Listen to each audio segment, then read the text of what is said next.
Hello, ladies. Thanks for coming and joining me again as I am getting ready to do the last parts of my series, Know Your Emotional Abuser. And today are two of the last subjects, and then I'm going to do a little bit kind of wrap up talk about this.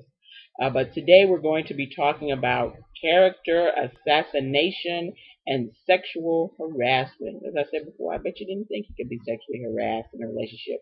Yeah, you can, and you can in life with family members, and yeah, all of that stuff can happen. Um, I'm really happy I've been doing this series. I've heard from people privately who said how much they appreciate the series and how helpful it's been to them. And I'm so happy I can do it for you all. I'm glad that I can let you know some information about emotional abuse, which is so just kind of, unseen, unheard of. Just people don't really talk about it. People don't really know what it is and stuff. And I just want to prevent women, especially black women, from suffering under emotional abuse and not knowing it, in marriages and friendships and family. These things can go on all the time for years and years. And we're so dulled to what it is, but we feel the effects in other ways in our lives of what it is. The mental health effects, the effects of drinking and taking drugs, all the other kind of unhealthy things that we do are, some of the anger issues, some of the issues of abandonment, the inferiority issues, and things like that that kind of result from emotional abuse and stuff, and so I'm glad I can shed a light on this. I think that's one of the best things about mental health issues is that you need to put a light on stuff. Make sure that people see things, for what they are and not what we want them to be and stuff. If you shed a light on things, then you can do something about it. But too many people are hiding in the closets and stuff like that and doing stuff, kind of, on the DL and everything, and nobody knows. So today we're going to talk about character assassination. And character assassination is described as this involves, and again, this is coming from my book, The Emotionally Abusive Relationship by Beverly Engel. I hope many of you who have been watching this series have gone and picked up this book and read some of the things because there are a lot of good, really good information in here about emotional abuse and getting over emotional abuse. Um, this involves character assassination. This involves blowing someone's mistakes out of proportion, humiliating, criticizing, or making fun of someone in front of others, or discounting another person's achievements. It can also include lying about someone in order to negatively affect others' opinion of them and gossiping about a person's failures and mistakes with others. In addition to the pain this behavior can cause an individual on a personal level, character assassination can ruin someone's personal and professional reputation, causing them to lose friends, jobs, or even their family. Sexual harassment. Normally, the term sexual harassment is used when referring to sexual coercion in the workplace, but a person can be sexually harassed by anyone, including a partner. Sexual harassment is defined as unwelcome sexual advances or any physical or verbal conduct of a sexual nature that is uninvited and unwelcome. In order to be legally considered sexual harassment, the conduct must be tied to an employment decision, such as hiring or promoting, or it must interfere with work performance or create a hostile environment. But whenever a person is pressured into becoming sexual against their will, whether it is because they do not feel like being sexual at the time, or they haven't chose that person as a sexual partner, it is a form of emotional abuse called sexual harassment. It is also considered sexual harassment to try to force a partner into engaging in sexual acts that she has no interest in or that upset or repulse her. Oftentimes, other forms of emotional abuse go hand in hand with sexual harassment, such as unreasonable expectations, which we talked about before, constant criticism, name calling, and emotional blackmail.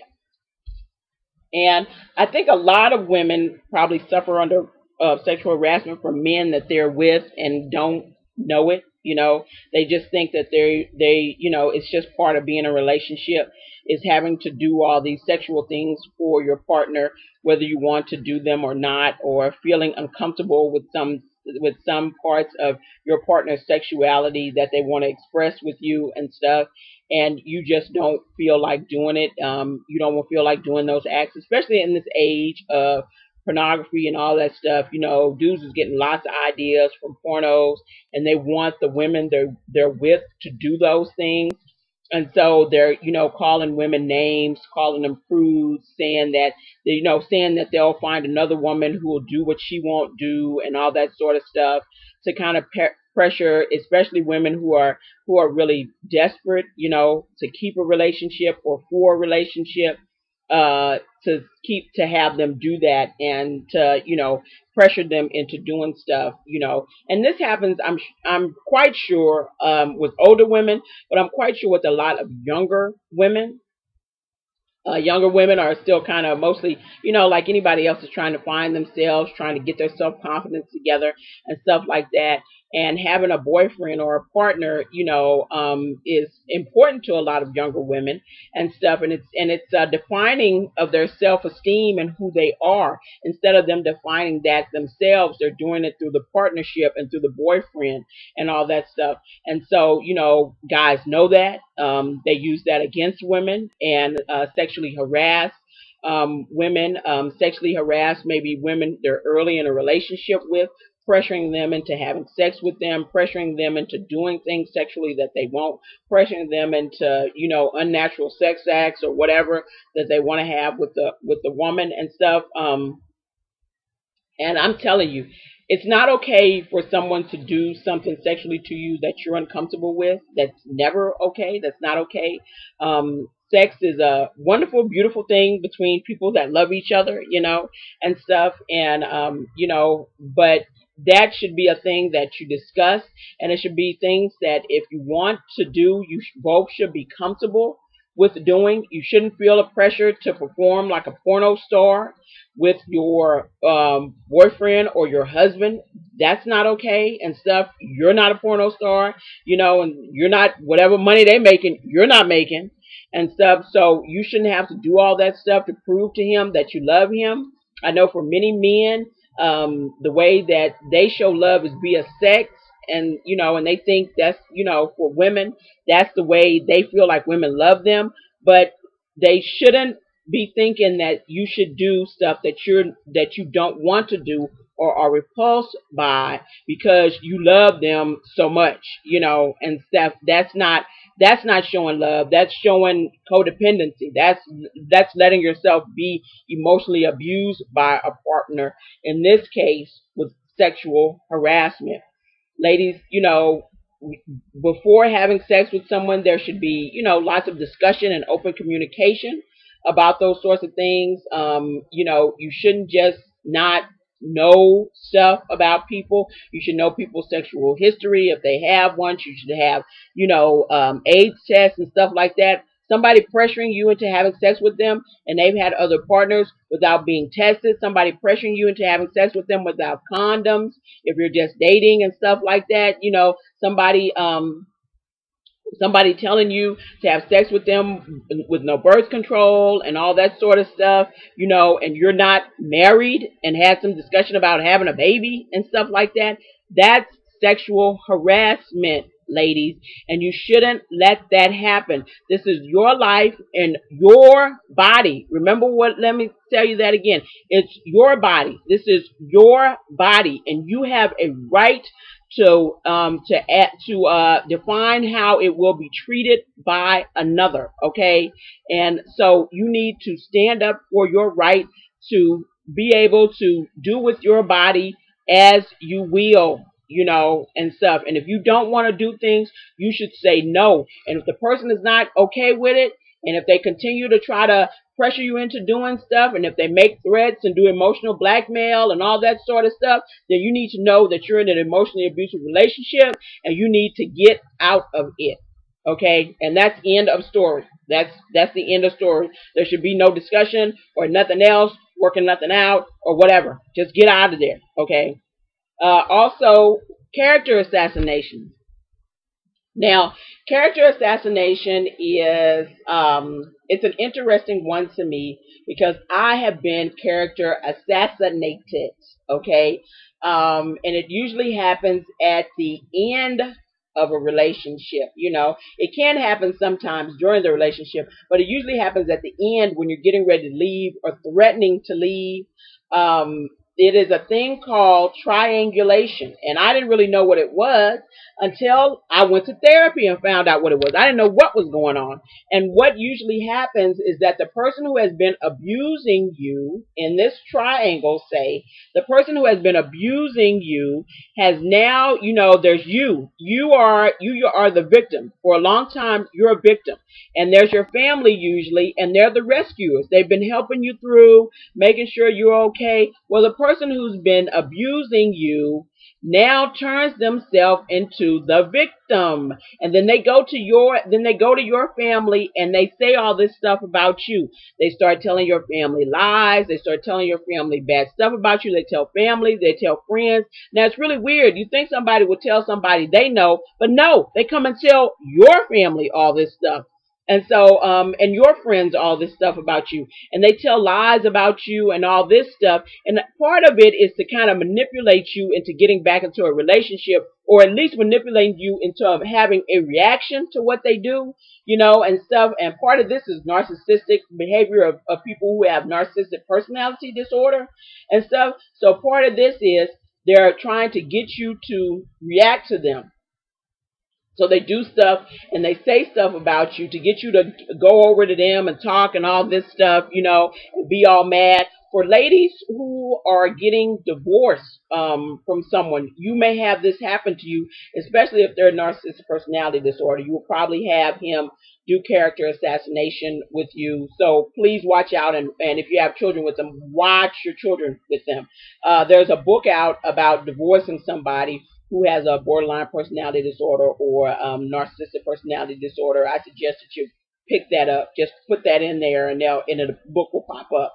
But usually they say stuff about you. They call you. They will say stuff that will, you know, you may have been with somebody a long time, and I was with my ex-husband for a long time, and the stuff he said about me, a lot of it was just, I couldn't believe he would say that about me. And we had been together for so long and married for so long. You know, we had been together almost 12 years. But when I tell you he went low, he went low. He lied. He ran around. He told people all kinds of stories. He told my best friend all kinds of stories. And it was crazy because she was like, you know, I've been around for the whole relationship, so I know none of this is true. I said, the hope is that you tell me and that I would somehow react. They are going to lie. They are going to minimize your pain. They are going to lie and say that they were victims and they really didn't do anything. They are going to lie and say that, you know, oh, they're just so sorry for all the stuff that they did and stuff. But they never actually come and apologize to you for what they did. They just say how they're so sorry. They tell everybody else how sorry they are, but they never tell you, the person that they've done all this to, how sorry they are, you know. And it's a way to get you drawn back into them and their drama, so either they can emotionally abuse you again or narcissize you again. Don't be fooled, okay? Don't go back. If someone is, you know, discounting your achievements or making fun of you to other people or talking behind your back about you to other folks, that is emotional abuse, okay? If your spouse is doing that, if your boyfriend or girlfriend is doing that with other people, that's emotional abuse. That's emotional abuse, okay? And it's not okay. It's not okay to do that, you know? If you got to say something to somebody, if there's something you have going on, but people who are emotionally abusive really are in the kind of they're in the job of, their job is to manipulate. they're in the mode of manipulation all the time. That's why they emotionally abuse people, to hold power over people and control people. So that's why they emotionally abuse people, because it's about power and control for them and stuff. And so you have to remember, all these things that people do are about power. They are about controlling you as a person. So they'll do whatever they have to do. Just be ready for it. If you've been in an emotionally abusive relationship and you're getting out and you're trying to get, first really seek some therapy, and you're trying to get yourself together and all that stuff, be ready for them to do that and to lie on you and to tell a bunch of people lies about you. And really, for me, it wasn't really a big deal. If they lied on me, and if people believe believe what he said about me, then they didn't really ever know me in the first place. So I wasn't really upset that, we would probably never, even I've never worry about them again. But people who knew me already knew what he was saying was lies. So it wasn't a big deal and stuff. So, people were just kind of, shocked as I was shocked that he would stoop so low and say such low and, really untrue and sort of dirty, disgusting things about me. I mean, he went low and stuff. So, be ready for that with the character assassination. So this is the last of my series. I want people to just sort of understand, emotional abuse it's a horrible thing. It's a terrible thing. And people use this to have power and control over people. They use this to make people do what they want. They're scared of being alone, or they're scared of not having this person, and they figure if we can abuse you and make you feel low about yourself and bad about yourself, you'll never leave them, instead of doing things that are healthy to keep a relationship alive. All they know is how to do stuff that's unhealthy. And also, I just want you all to remember that all these things have a clear and consistent pattern. This is clear. Stuff has been happening for a long time and consistently. And really, for many people who are watching this that may have seen this the first time, you're getting the clearness of it. You're finally figuring out, you always knew something was wrong, but you never quite knew what it was. And now you're seeing it for the first time clearly and getting the consistent pattern kind of in your head of, okay, this has been happening, that has been happening. Understand with abuse, what happens is you have what's called you have a thing where you, as the person who's being abused, has just had enough, and you say, I'm leaving, I'm done with you, I'm leaving. And then your abuser switches it up. They do a total 180, and they start doing all the stuff you've been wishing they'd been doing this whole time, and you're just so shocked and so surprised, and it's so great for like 3 or 4 months, and then they just ease back into the old pattern that they have. Think about that. Once I figured out what this was, I looked back on my relationship and I saw that how that had happened again and again and again. Where I was like, I'm sick of this. I'm sick of you. I'm sick of being abused. I'm sick of all this drama. I'm sick of this. I'm leaving. And he would just do a total 180. And then it was great. It was like he was doing everything. So I thought, okay, he's changing. But they changed just enough to get you hooked back in. And what they're doing during that part where they're nice is called a honeymoon period. All abusers do that. Verbal, physical, emotional, sexual, all abusers do that. All abusers do that. Because they want to keep you there. That's the thing. And you think, well, why would somebody want to keep me there? Because you're feeding whatever issue that they have. You're feeding them and making them feel okay about themselves. So of course they want to keep you there to abuse and to take stuff out on and all that stuff. They don't want to let you go. Of course they don't want to let you go. They want you there so they can keep abusing you, and stuff. They want you passive. They want you to kind of just go along with it. They want you to kind of, blame yourself. They want you with low self-esteem. That's what they want you with, okay? So they can keep emotionally abusing you. And remember, This whole thing, it's not about love. It's not about somebody loving you and loving you so much that it's not about that. It's about power and control. That's what this is about. That's what emotional abuse in at the end of the day, all day, every day is about. It is about power and control. So, I'm going to put links to all the rest of the emotional abuse blogs I did under here. I hope you all got something out of this. I want to thank everybody for watching. I really enjoyed doing this. I don't like to, I don't like to, this is not always a happy thing to do, to kind of bring out these situations and to express this stuff to people. But I'd rather people know, because forewarned is forearmed. So if you're in it, so you can, maybe you can figure out a way to get out of it, and before you get in it, you can recognize it and not end up being emotionally abused and not knowing that you've been abused for years and years until it's too late, until you have the residual conditions from it, like, depression, panic and anxiety, and, post-traumatic stress disorder and all that stuff from those many years, because that's what happens when you've been abused. It happens to all people who have been abused. So I'm so happy, though, that you guys joined me, and I just want to thank you so much for the kind words, and I'm so thankful I can help you guys, and stuff. If you're having these issues, I'm thankful I can help people, and maybe help people come to some sort of resolution and stuff.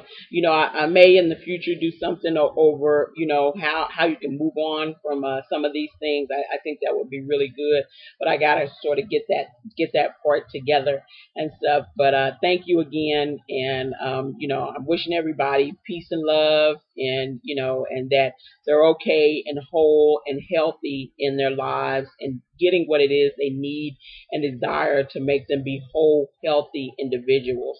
Okay, I'll see you guys later. Bye.